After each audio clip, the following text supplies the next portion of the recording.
Yo,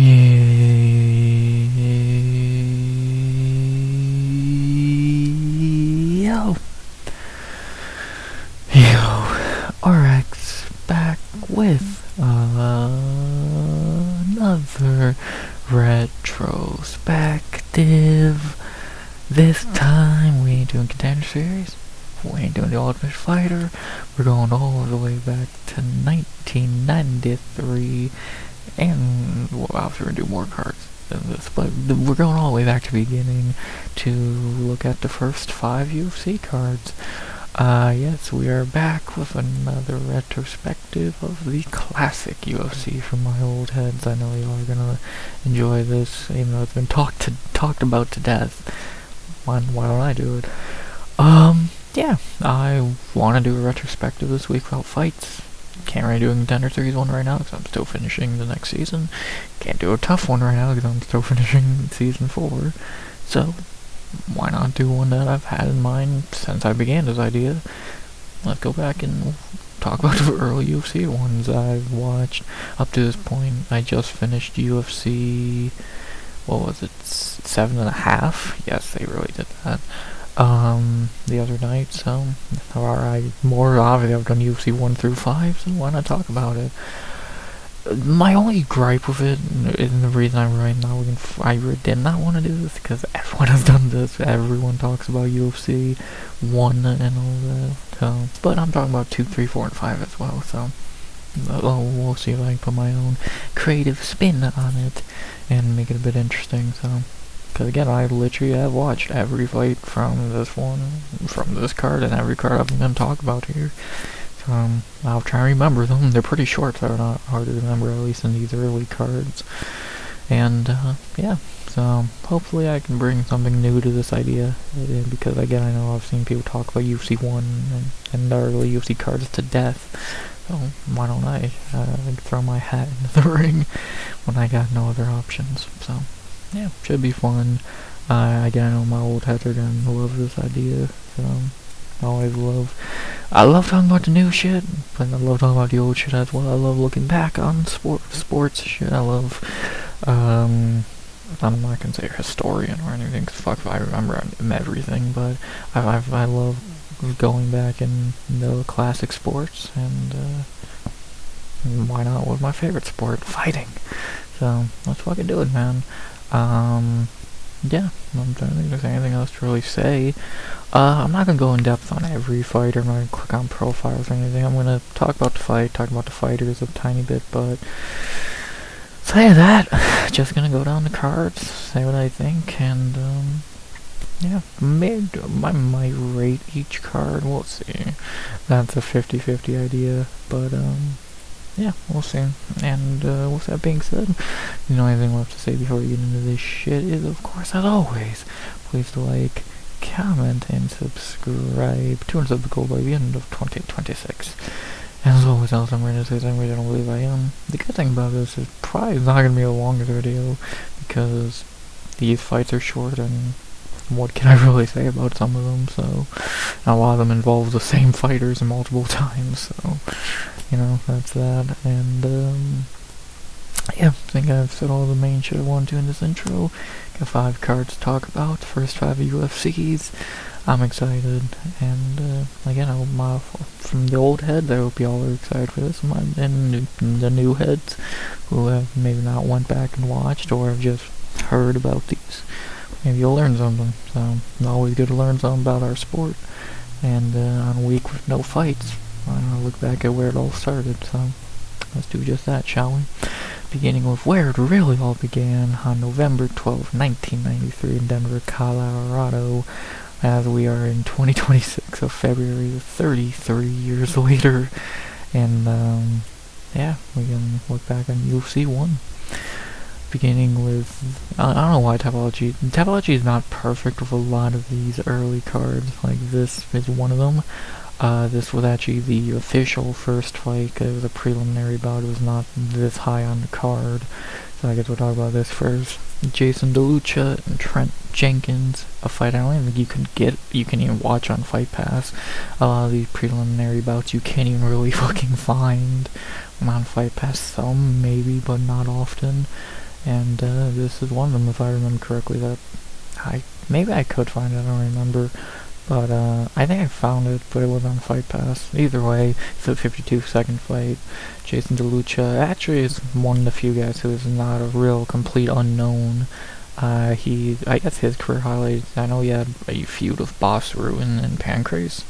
So he had a whole fucking story with that to go along with it. So he won here, but he doesn't.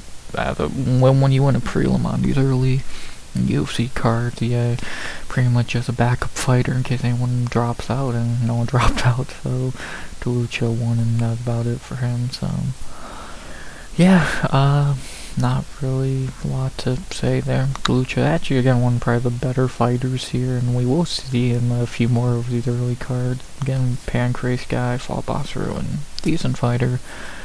For Trent Jenkins, not the best fighter. Maybe you can make a case for being one of the worst ones here. I think we do see him a few more times, but I don't think he ever wins a fight, so, you know, not great. But, yeah. The first official fight in UFC history, 52-second rear naked choke by DeLucia, but, you know, you can't even find it on Fight Pass, so. What the UFC will tell you is the first fight ever, and you know it's a lot cooler if you want to call it this one. We have the start of the tournament, the first fight that you can actually find on Fight Pass, or in the start of the event, and when you watch it in full, we have Gerard Jordeau versus Taylor Tooley. Well, we've all seen this clip 100 times where Jordo kicks Tooley in the face, knocking teeth out, one out of the cage, one into Gerard's foot, where he fights the rest of the night with that in his foot, so, you know, great. Yeah, brutal, fucking brutal, but a perfect way to start all. Yeah, to start with a big dude kicking a bigger dude into the fucking face. Even though, if you really think about it, MMA On Point made an amazing video on UFC 1 and how it is probably rigged for the Gracies, which I'll tag links at top right now, because that's a fantastic video on UFC 1. This fight really should have not been stopped there because there was no referee stoppage. I think the only corner stoppage or like tapping is the only stoppage you can get. So yeah, necessarily this should have not been stopped. So, but it was. Taylor Tooley, I don't think ever fights in the UFC again. I think he does Pride and shit or whatever. If he ever fights again, I don't fucking know. Sadly, I think he died a few years ago, so rest in peace to him. For Gerard, obviously we'll talk about him more later, so he was, but he was like a kickboxer or some shit, so he really knew how to fight, so it sucks that he's a complete asshole. If you know his story, how he gouged some dude's eyes and blinded him, in Japan, I think years after this, you know, he's an asshole, so fuck him. But, yeah, great way to start the night, so, very, very cool. And then we get to the longest fight of the night at 4 minutes and 20 seconds. Nice. We had Kevin Rozier versus Zane Frazier. Yeah, I'm not gonna lie, I remember most of this. They probably just, clinched a bunch or some shit. I don't remember it being that good. Finish was probably whatever. Frazier, I don't believe we ever see him again after this. So a lot of these early UFC cards have guys you only see one time, so expect that for Rozier. Obviously he goes on to fight later in the night, but I believe he comes back for another UFC. I want to say, if not like he was anything too special, but yeah, I feel like we do see him more times than this. And yeah, the longest fight, nothing special. Yeah, simple. Third, and the start of the man that we all think of this card for, and the man who they built the sport, that we had Royce Gracie versus Art Jimerson in our third fight. For Art Jimerson, the man who came out with one boxing glove and got taken down submitted with goddamn ease. They don't even say a submission here. I'm guessing he probably just tapped to nothing, from what I remember. I believe the only time he ever fights in MMA, or at least in UFC, so, and another guy who sadly just died not that long ago, so rest easy to him. For Hoist, we'll talk about him more later. Don't need to go in depth on Hoist Gracie at the beginning of this because it's Hoist fucking Gracie, and we'll see him many more times. So yeah, pretty basic, simple. Yeah. They gave the boxer to Hoist Gracie. Maybe UFC 1 was a little bit rigged. Next, the only guy on this card who actually already had fights on his record before fighting here. We had in our fourth fight, probably the highest level one so far, Ken Shamrock versus Patrick Smith. Ken caught him early in a heel hook. Ken was really fucking good, the only man who came into this show with any fights on his record. So, obviously, it's Ken fucking Shamrock. Don't really need to explain him too goddamn much. For Patrick Smith, he's actually, he lost quickly, but he's actually one of the better fighters on this card, and we'll see him more in the future. Decent, very solid win for Ken to be in the tournament. Pat Smith, again, one of the better fighters here. He probably would have beaten both take away Hoist and Ken. Pat Smith would probably be the best fighter. And just got an unlucky draw though, but he'll come back in later UFCs and show he's decent. Just got unlucky fighting Ken Shamrock. And then we in the second round of fights, we began with Gerard Jordeau versus Kevin Rozier. Jordeau just beat the shit out of him. His corner, threw in the towel. And that was that. Basic. Not really much to it. It was just a fucking beating until they saved the man from dying. So, Jordeau goes to the finals. Rozier loses here. And again, do we see him again? Let me check my idea. He's fought a bunch. So he does fight in one more UFC. So he fights UFC 4, which we will talk about. Cool. I couldn't remember. The other guys I could kind of remember. I could not remember there, but yeah, we will see him again. Jordeau, finale, simple. And then we get the big one, which was not the finals, even though in a perfect world it would have been the original super fight, and this was even before it was a super fight. We had Hoist Gracie versus Ken Shamrock. Not the last time I'll be saying that during this. Hoist got him early with a choke. Happens. Obviously these two are gonna have a legendary rivalry, fighting again, I think UFC 2 or 3. I think UFC, or maybe it was 4, one of the next few we'll talk about. And then they fight in Bellator in 2016, so great. Ken got caught here, but Ken will bounce back and do his thing in the later UFCs. Miss Hoist, and simple. And then obviously we all know the finale, Hoist Gracie and Gerard Jordeau. Hoist caught him in a fucking choke. Got the win and won the tournament. Put Brazilian Jiu-Jitsu on the map, put Gracie Jiu-Jitsu on the map. Hoist, what can you really say? He was the best fighter here. The only man you can make a debate for is Ken Shamrock, and he beat him, at least this time. Could I say the obvious? Yeah, Hoist was not that great of a fighter. Is he just a bona fide Paul Craig? Yes. But for 1993, when outside of Ken and maybe someone else here, none of them knew what the fuck grappling was. Yeah, he was the best, but and we had to put him in that parameter, so they didn't know what the fuck grappling was at this point. So, but that helped Hoist, got the win, and and even if you want to say, it was rigged for fucking Hoist, outside of the first fight, he did beat Ken and Jordeau to the most experienced guys, probably the two most experienced guys on the card. So good for him, winning the tournament, obviously becoming a legend right there and then. The smallest dude in the tournament beats everyone in his gi and his submission. That was crazy.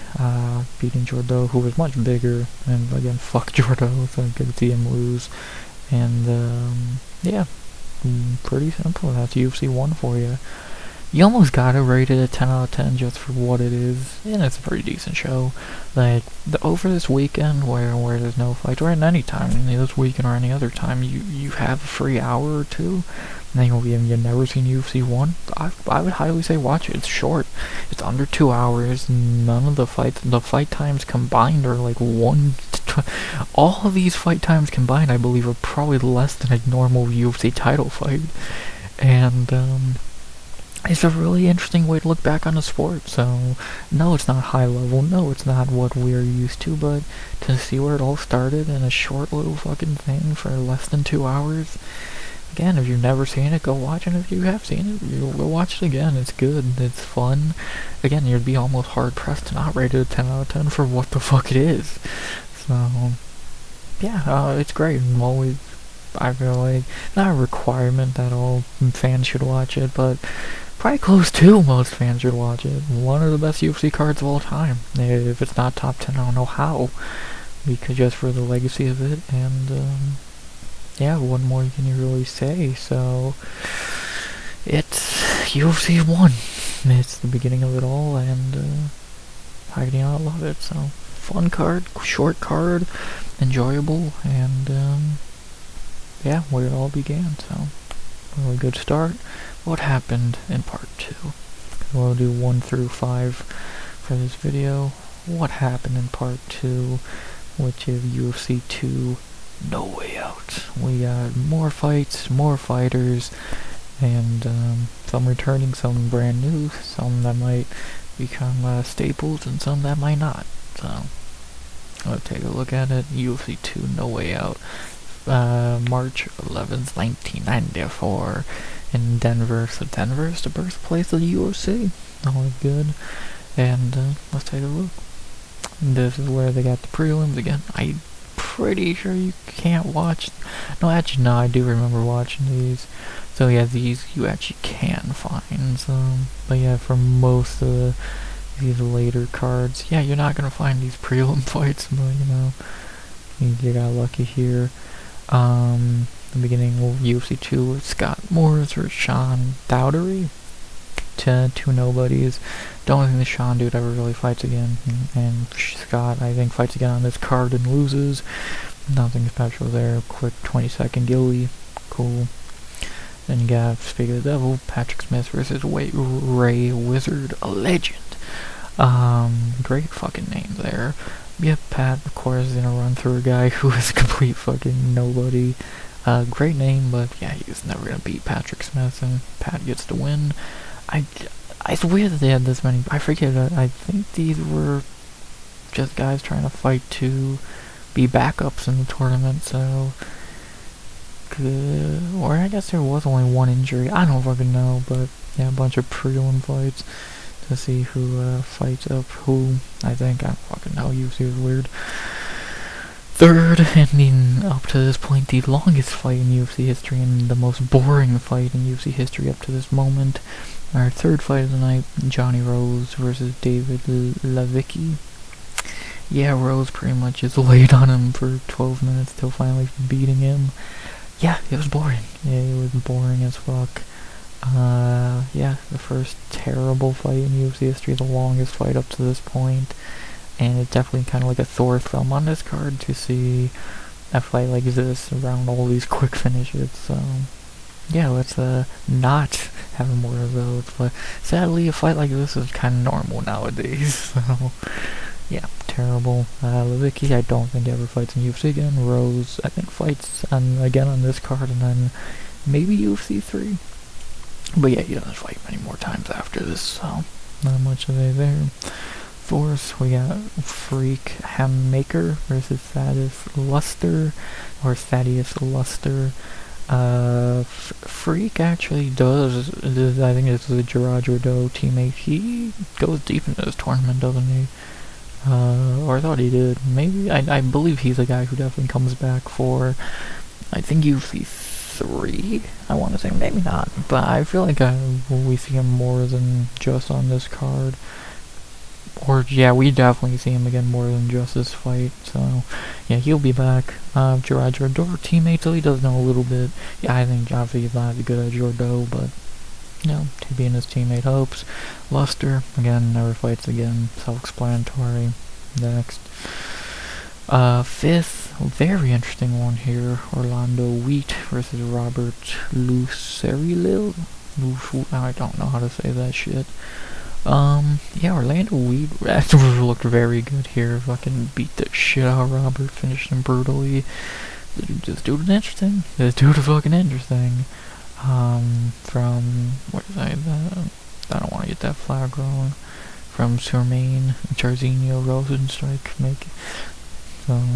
making him proud. Looked good here, good finish for Robert. Don't think we ever see him again. Shocker, got his head caved in here, so can't blame him. And, not much to say there. Yeah, this is definitely a card where a lot of these guys don't come back. So, yeah, and I guess, more to think about it, I guess this is just the whole tournament in general, so, yeah. Next, Remco Prado versus Alberto Caraleon. Pardo, probably one of the better fighters here, does the finale here. Decent, or maybe he's a fucking training partner of Jordo, or maybe both were. He's decent, obviously beat Alberto soundly, did a lot of grappling and all that, or it just might have been a lot of a stalling striking match, whichever one. It wasn't exciting, not going almost 10 minutes. Alberto, dude, I believe never fights in UFC again. Great profile pick here. Remco we'll talk about more later, not much to say there. And then we go to number 7 on the card, Jason DeLucia versus Scott Baker. Totally DeLucia would be back, getting his second UFC win. First one actually a part of the tournament. Again, decent fighter, one of the better ones on the card. Scott Baker, doubt we ever see him again. Simple. Then we got the return of the champ, Royce Gracie versus Minoki Ichihara. Yeah, probably Royce beat him pretty easily after 5 minutes. Shocker. Don't think anyone is surprised by that. Don't think we ever see Minoki again. And then Royce is Royce. Then we get to the second round matchup, beginning with Patrick Smith versus Scott Morris. This is one of the most brutal finishes you're gonna find. Pat, I probably got close to killing him, if not paralyzing him, elbowing the shit out the back of his head, and putting him out. So, brutal, awesome. We might see Scott again, but I don't believe so. Pat, not much to say there. Again, very good, and we'll talk about him more down the line. So, simple. Then we have the only replacement here, I believe. Yes, so this was meant to be a Freak Hamster, or whatever his fucking name was, Hammaker here, but obviously he had to pull out. So now we get Johnny Rose versus Fred Edish. Yeah, Johnny beat the shit out of him. Fred was, one of the backups they had, called him in, fought. I believe he fights one more time, but maybe I'm wrong. Johnny gets the win here. Simple. What else is there to say? Yeah, that's probably didn't go goddamn 15 minutes again like his last fight, so pretty simple. And then we get another fight that's actually kind of intriguing. Remco Prado versus Orlando Wheat. Yeah, Wheat got put out bad here. He got elbowed out cold. Remco with a big win. Good for him. Very good win here. Orlando, he got fucked up. He got really fucked up. Don't think we ever see him fight again. So, in the UFC at least, so that kind of sucks for him. And, Remco brutal finish to make to the semifinals. Then we have Royce again a few times, fighting Jason DeLucia. Pretty actually decent fight. On paper, only went a minute, got him in an armbar. Good job. DeLucia might find the UFC one more time, but I think after this he might just go to Pancrase and have a great career there, so not 100% sure, but that might be the case for Royce. Yeah, simple. Then we got to make it to the finale, Patrick Smith versus Johnny Rose. Pat Smith beat him pretty quickly. He's just better. simple. Johnny Rose might fight again in UFC, I don't remember. Pat Smith gets the easy win. Yeah, Johnny Rose was easily the weakest link of these final four, and to whittle it down to the final two, we had Royce Gracie versus Remcar Pordol. Royce got him again. Royce is just better than these guys, catching him, beating him. Simple. And yeah, I think we see Remco again. Might be wrong, but I'm pretty sure we do. So simple there. And then we end with Royce Gracie versus Patrick Smith in the finale, where Royce wins in under a minute and a half by submission to strikes.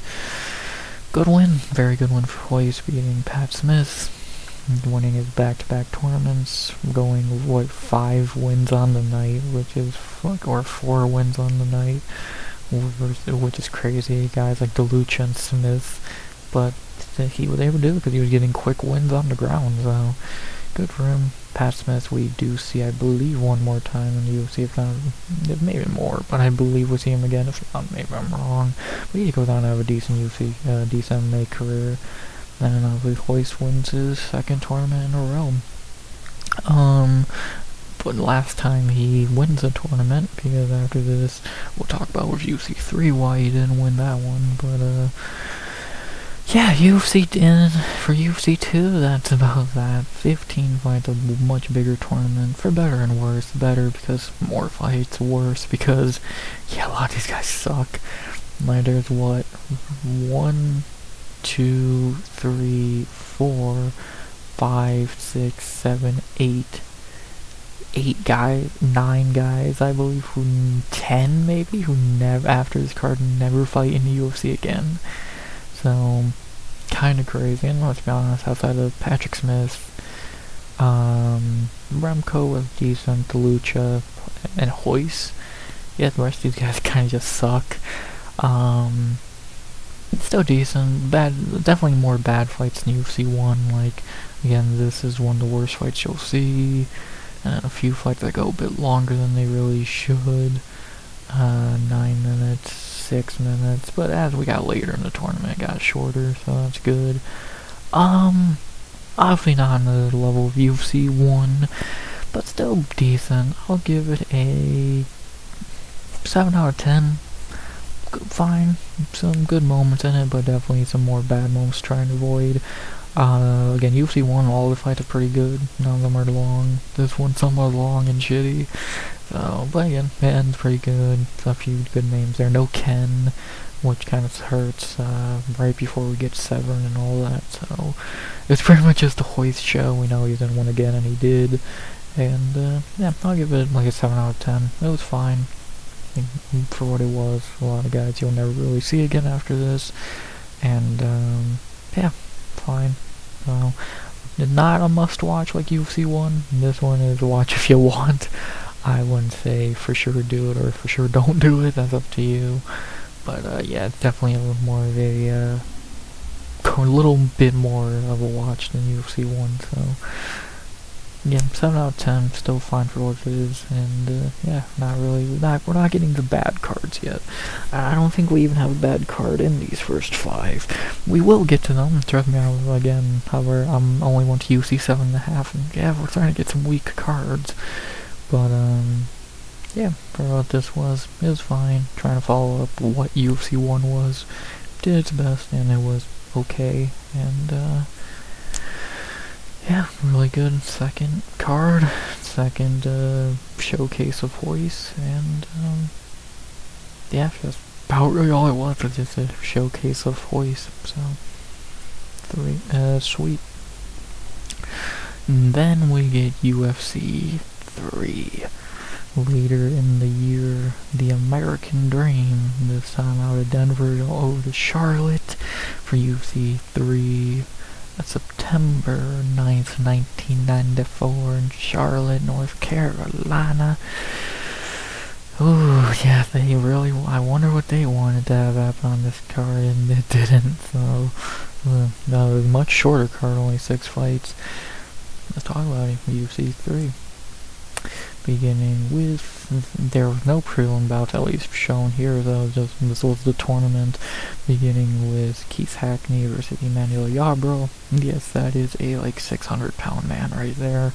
Yeah, Hackney beat the shit out of him. I think it's one like stoppages, like the ref could stop the fight if he want, I believe. Maybe I'm wrong, but yeah, Hackney was just quicker, was able to drop him and beat him, and he gave himself a nickname, the Giant Killer or some shit, thanks to this, so good on him. Yeah, Yarbrough we never see again, because again, dude's fucking gigantic, even though I do think he fights in Pride. I would not be shocked, because they loved those big fucking fat dudes, so Fedor could beat him up pretty easily, so pretty simple there. Hackney we see a bunch more times, so I'm not really gonna say much there. Simple. Then we go to our second fight, which, god, this could not be less close if it tried. Ken Shamrock versus Kristopi Leninger? I'm not gonna try that again. Yeah, obviously Ken beat this dude fucking easily. Who the fuck is this guy? I'm very sure we never see him fight again. Ken beats him. Probably should have took him 4 minutes, but whatever. Layup's a layup, and simple. And we got the Canadian, and our third one, the first really out there well, maybe not the first, but maybe the most out there person you're gonna find in these early UFC cards. Harold Howard versus Orlando Payne. Yeah, this Howard dude is unique, to say the very least. He's definitely a unique fucker. Got the win here in 46 seconds, just beat the shit out of Payne pretty easily. Don't even have a profile pic, so obviously he doesn't fight in the UFC again. And, yeah, not much to really say there. We'll talk more about Harold down the road, because he obviously fights again here, and he fights on another card, so simple. Then we get to the first time we see Royce Gracie tested in his first fight, and only fight of the night, against Kimo Leopoldo. Yeah, Kimo fucking kinda beat him up until he got locked in an armbar and had to tap. This was weird. This was really weird. Kimo, like, I remember, ran back out in the cage after the fight or some shit, and like celebrated. It was weird. He's a weird fucking dude. Royce couldn't continue after this, took a beating, so he did not continue after this, even though I believe he does go out there for the next fight, but he like throws in the towel like a second in, so I guess that really should be his first loss, but maybe I'm wrong, but I'm pretty sure that is what happened, so Tapology doesn't even fucking have that. And yeah, the first time we really see Royce take any adversity. He still was able to win. Kimo, I don't think he fights again over these first few cards, but he obviously does come back later down the road. He fights a few more times in UFC. This is probably his goddamn career highlight. He's a weird fucking dude. He's a really weird dude. And his teammate is weird. So, yeah, how weird. Royce gets to win, but can't continue after this. And, yeah, crazy.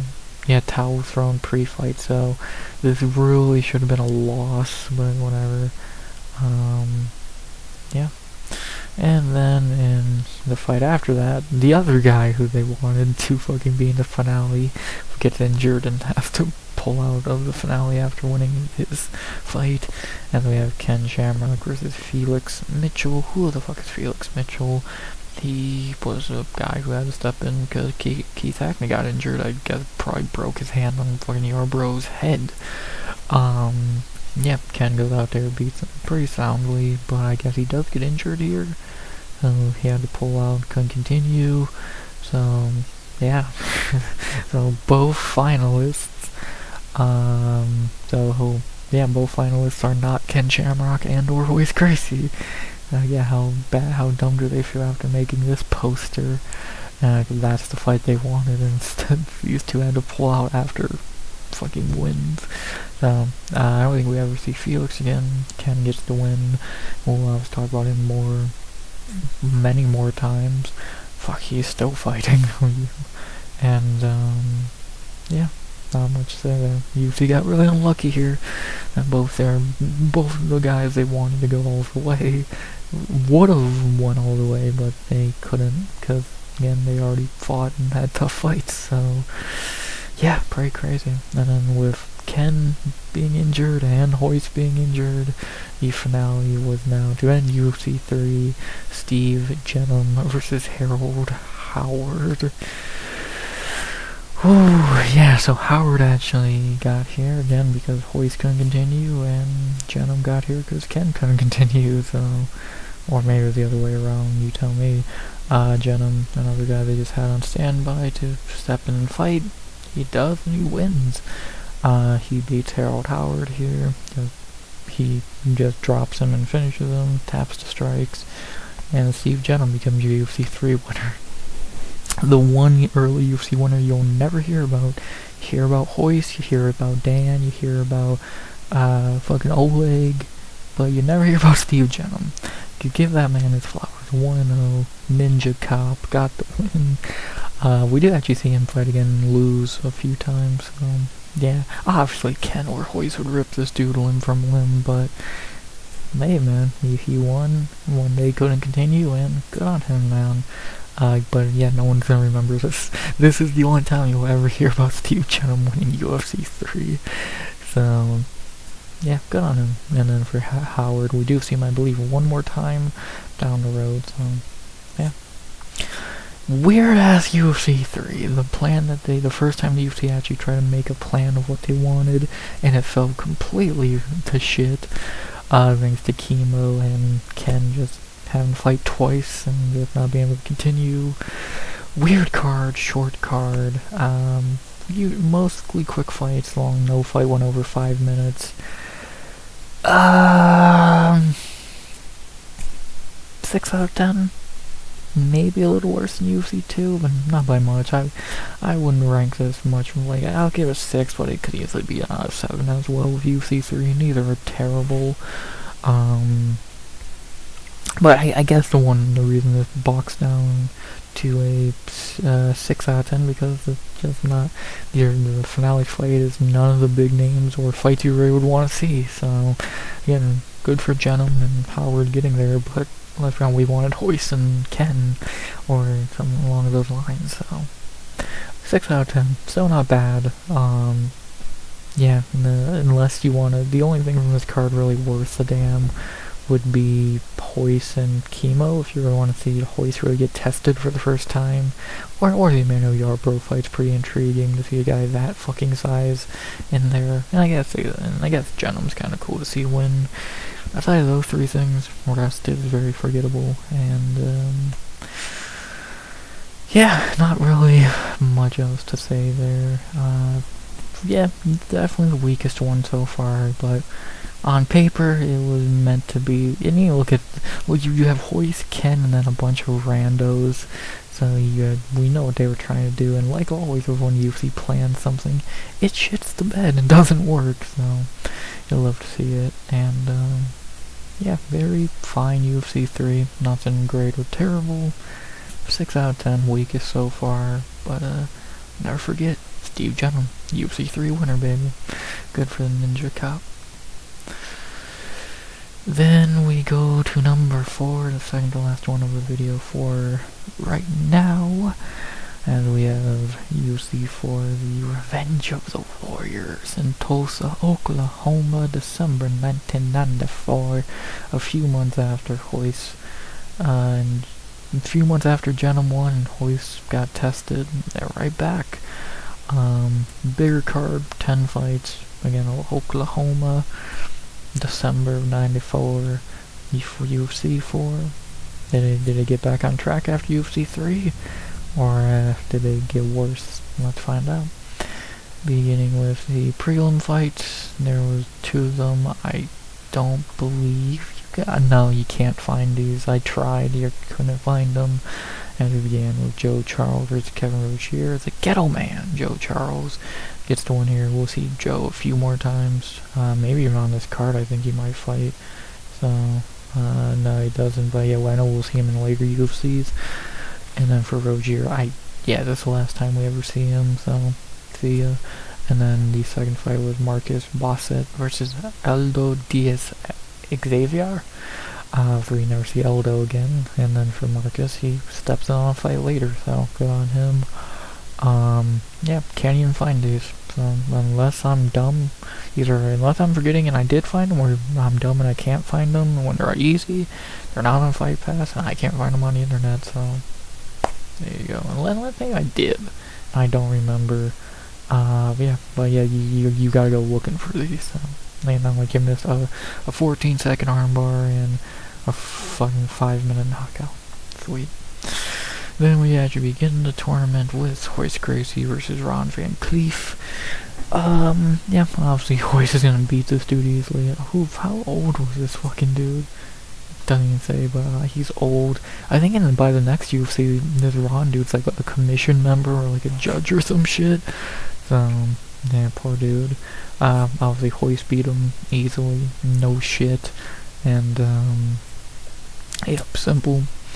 Then we have a very interesting one to look back on. Keith Hackney versus Joe Son. Yeah, everything that happened to Joe Son in this fight is deserved, because fuck him, obviously. That's a mugshot, literally, because he kind of murdered people. So fuck him, you piece of shit. Hackney, happy he beat him.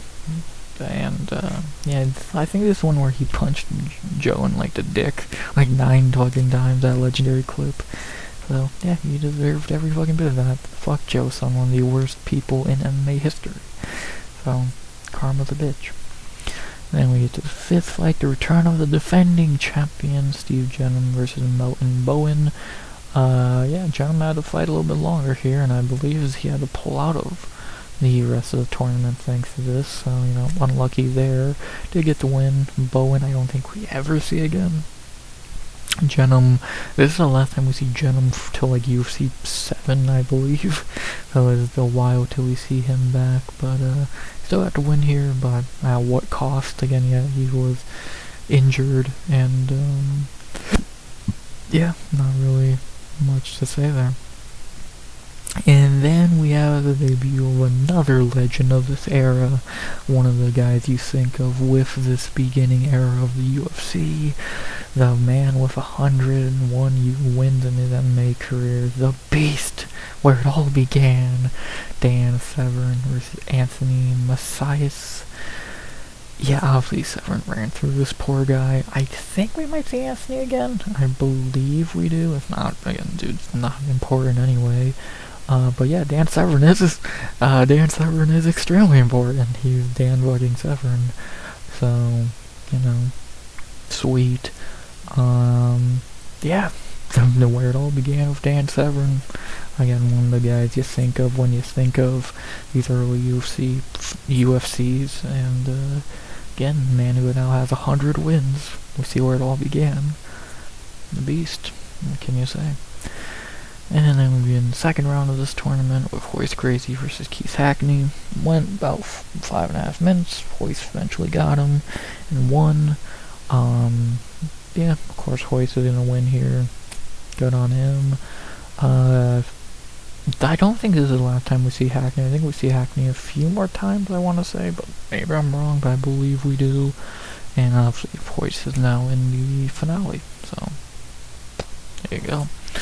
Then we have in the other fight to determine the finale, we have Dan Severn versus Marcus Bassett. Obviously it was meant to be Steve Jenham, but we can continue. So now Severn beating up poor Bassett easily. Simple. Don't think we see Marcus again ever after this. Dan. Simple. Then they had a little prelim in between. I believe this actually was where it was on the card in between to give these guys a quick little break.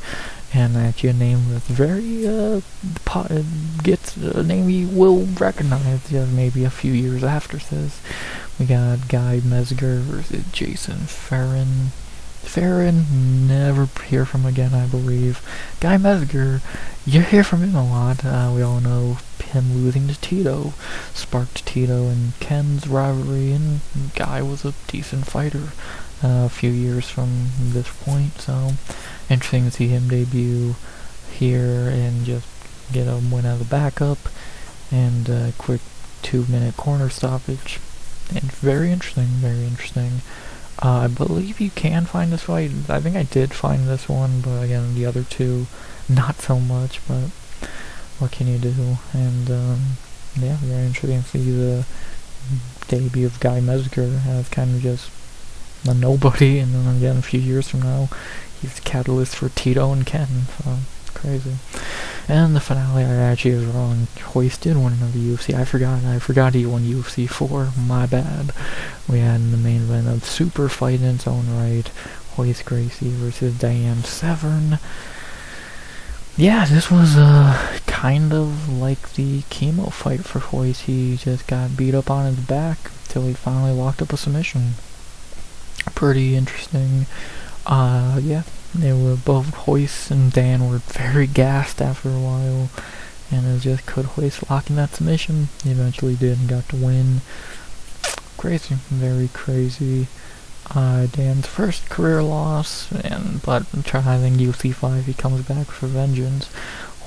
Now this is Hoist's last UFC tournament win. Now, I'm very sure, I forgot about UFC 4. I forgot he won UFC 4, my apologies. But, yeah, Hoist's last win, 11-0 start to his career. No, probably should be 11-1, but whatever. Dan taking his first loss, but I think he comes back just fine. And, yeah, not really much to say there. Not a great fight, again, went 16 minutes pretty much. Again, it was just when Hoist gonna lock up the submission. He eventually does, and he wins, so sweet. Not a good fight at all, though. Now that was the longest fight in the UFC up to that point, so not a good thing. And, yeah, that was UFC 4. I'd say it's the same as UFC 2. I'll give it a 7 out of 10. Main event kind of, I would say it probably was the worst main event up to this point, or tournament finale. The rest was fine, quick submissions. None of these are really noteworthy. Like, Joe's son getting beat up is fun, and also that is the walkout where he came out to giant goddamn cross on his back like an idiot.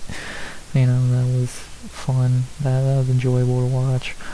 The rest, not really anything too special. Hoist getting easy wins, Severn getting easy wins, Guy Mezger, Keith Hackney doing whatever, Steve Jenham getting his last fight for a couple cards.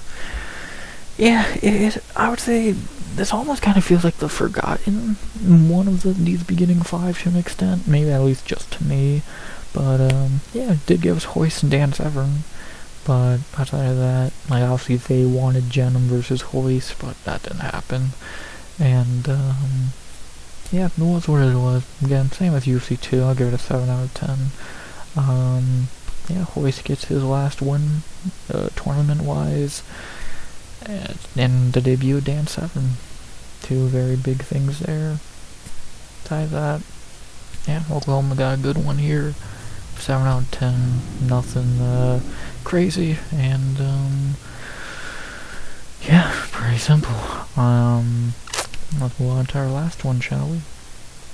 The last one for right now, until we come back and do this for UFC 6 through 10, probably later in the year. But we gotta end this one first with UFC 5 Return of the Beast, April 7th, 1995, 31 years ago, in Charlotte, North Carolina again. So the first 5 UFC cards, 2 are in Denver, 2 are in Charlotte, and 1 is in Oklahoma. So very intriguing. None in Vegas, the heart place of MMA. UFC 5, the last card we'll talk about here, 10 fight card.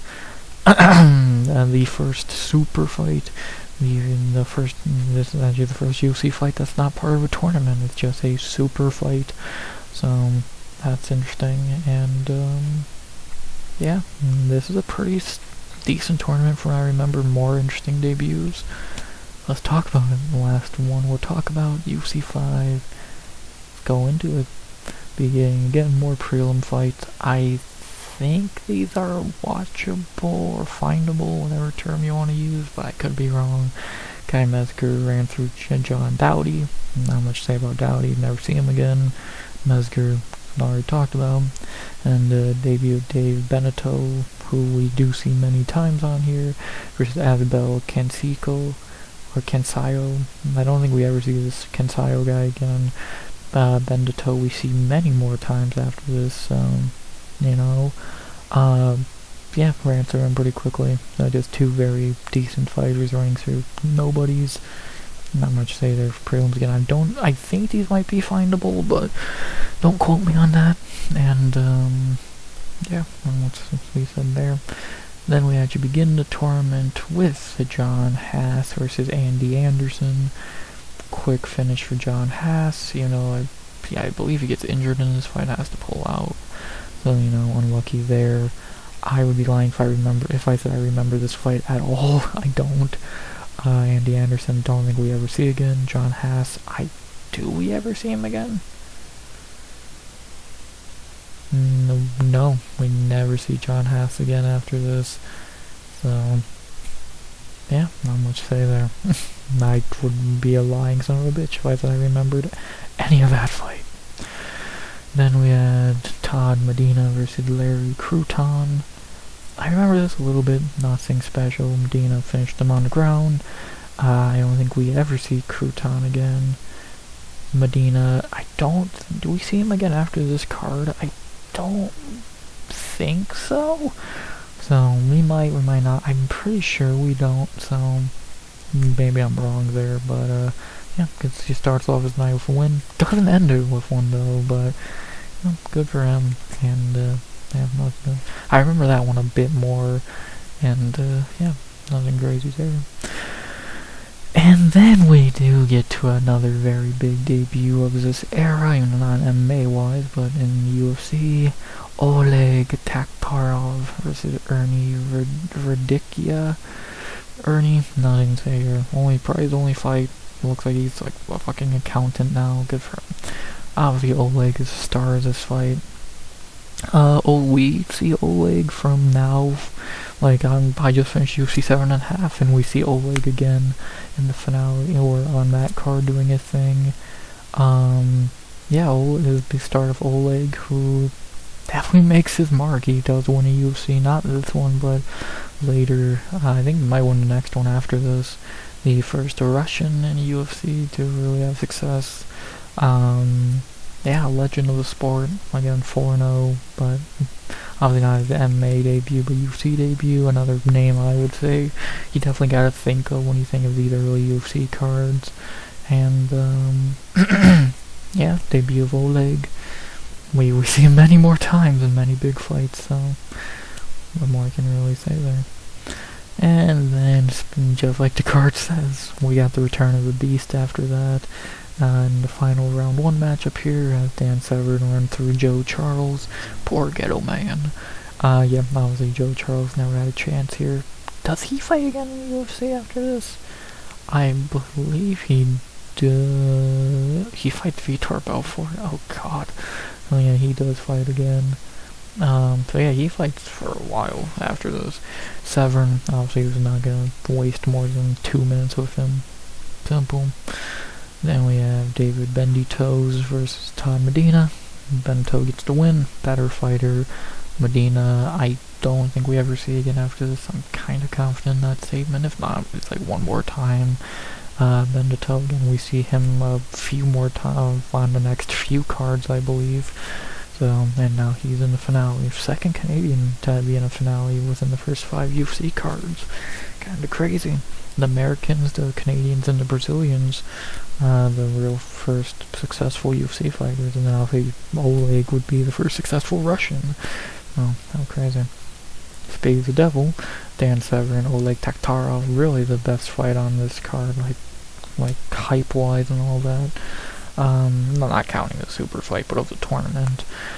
Stan does win by a doctor stoppage due to cut.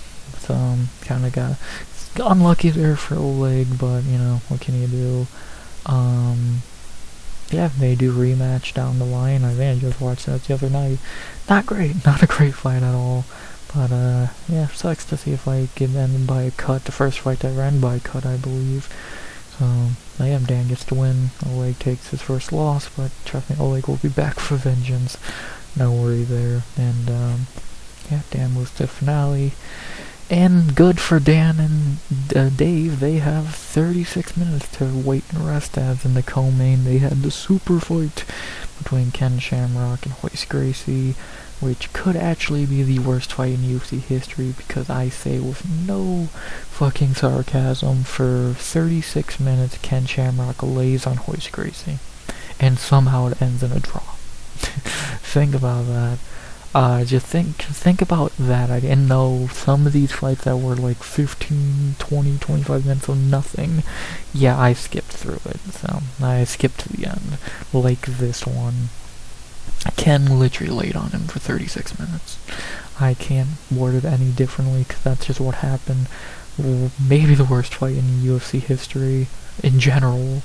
And, yeah, this was before judges, so obviously it was just gonna be a draw, and yeah, shit, fucking super fight. It seems like a lot of super fights nowadays. Disappointing. And then the main event got us back on track with a nice quick finish as Dan Severn ran through David Beneteau to win his first tournament. Yeah, Dave never had a chance there. Obviously Dan was out for vengeance, and he got that shit. He becomes the UFC 5 champion. And, yeah, there you go. That's UFC 5. I would say this is a bit better. Would I say it's a little more what is better than the last few? I'll give it a 7.5. I would say it's a little bit better than 2 and 4. It could get like an 8 if this fight wasn't fucking terrible, but, you know, it is what it is. Dan Severn getting his first tournament win, the debut of Oleg Taktarov, the first super fight, or first non-tournament fight, which is very big, even if the fight sucked. Yeah, it was fine. Outside of the super fight, no fight really went that long, and, yeah, Dan and Oleg, Beneteau even, who became a kind of a staple of the next few cards. It's fine. I'll give it a 7.5. And, yeah, decent way to end off these first 5 UFC cards, so not really much else to say. Yeah, not a lot really left to say there. Like I said, when we talk about the first 5 UFC cards, we did, and yeah, I saw no point in going deep into every fighter, because most of the guys either fight multiple times or we never hear from again, so what's the fuck's the point? But yeah, it's still good to go back. None of these cards I would call bad. Again, the worst one was even fine, and, yeah, so what, a 10 out of 10, 7, 6, 7, 7.5. Again, I would say definitely go back and watch UFC 1 if you never have. 2 through 5. If you have the time where you're bored enough, sure, you won't be that bored. Like, a few fights will really bore you, but it's not much worse than most UFC cards nowadays, so you wouldn't be too upset. And it's a really good look back on history. So, ever bored enough, go find them and watch. Well, find them, go Fight Pass and watch them. But that's more if you want UFC 1. If you've never seen it, short, fun, sweet, go check it out. And, yeah, not really much to say there. If I had to give out awards, the top one, and I'm thinking about this for a minute now, who would be like the Mount Rushmore of these first 5 UFC cards? It would have to be Poise, Ken, Severn. He kind of give it, I want to say Oleg, but he really hasn't done anything yet outside debut, so I would say Jenham would have to be number 4 on that list, so, and again, which one of those guys gets forgotten, so, and then obviously your first 5 UFC winners were Royce, Jenham, Dan, so, very interesting. The best fight, the best fight out of all of these, I'll say the Taylor Tooley one, because it is the first fight, quote, but there's so many decent ones. The worst fight, take your goddamn pick, Severn and Royce, but it has to be Royce and Ken. 2, the super fight, that shit was awful. And yeah, and then I'll see the names to keep an eye on going on from now, from when we talk about UFC 6 through 10. Oleg Taktarov, obviously. I want to say Guy Mezger, but I don't think he really does anything till later, until we get to like double-digit cards. So, outside that, we don't really see Hoist too many more times, if at all. Ken we see more of, Dan we see plenty of, Oleg. So, yeah, so next time we do this later in the year, we'll talk about 6, 7, 7.5, 8, 9, 10. I gotta watch these 3. I'm done with the first 3.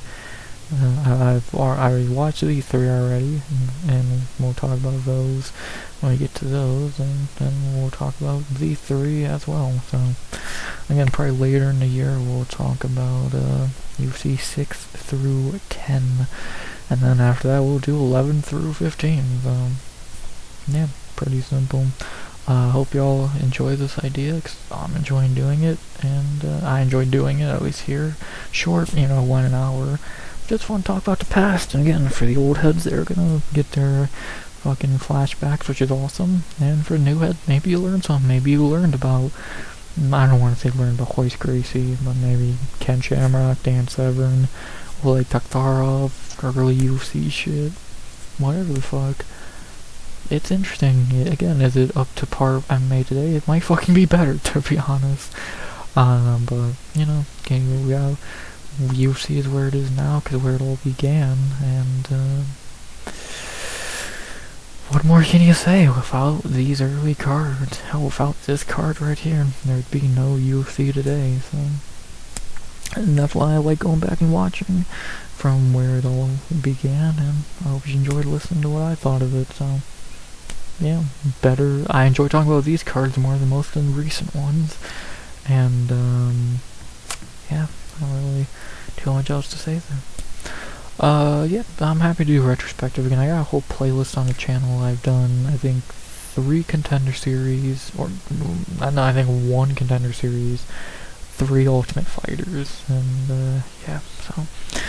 I enjoy doing Retrospective. It's really a good way to look back. And then the next one I'll do, like I said, these are going to be UFC Contender Series.